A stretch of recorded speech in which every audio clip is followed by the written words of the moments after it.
paroles, mais surtout par notre comportement. Autrement dit, parler de Jésus sans mots. Les épouses chrétiennes devaient s'efforcer de vivre selon la parole du Seigneur de telle manière qu'elles soient pour leurs maris incroyants un témoignage incontestable de la puissance de Dieu dans leur vie.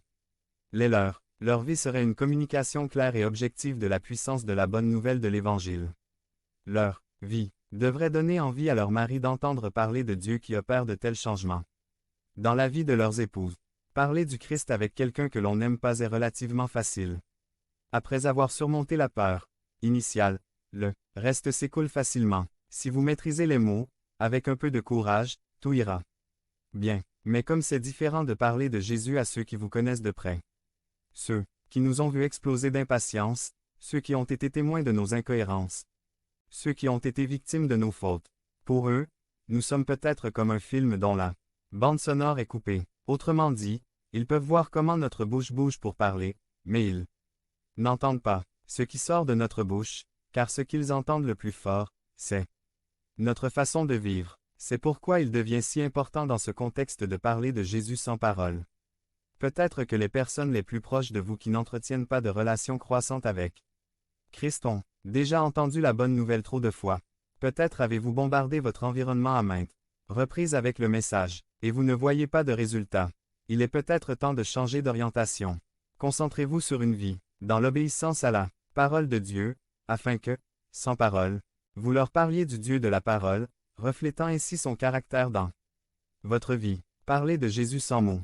En application de cette vérité spirituelle, je voudrais suggérer quelques actions que vous pouvez entreprendre pour parler de Jésus sans mots.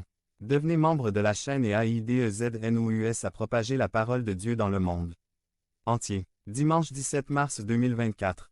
Si vous croyez en la puissance de Dieu, commentaire 11.1. Gardez jalousement votre relation avec Dieu. Notre relation avec Dieu doit être réelle afin de vivre de manière cohérente. Si vous n'entretenez pas votre relation avec Dieu, cela deviendra tôt ou tard évident.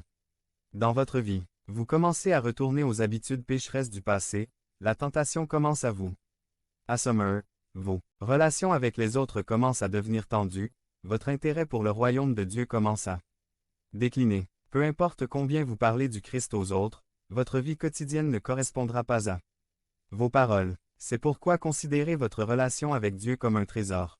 Profitez de tous les moyens de grâce. Prière, étude des Écritures, communion chrétienne, sacrements, etc. Pour connaître et aimer davantage le Père de la grâce.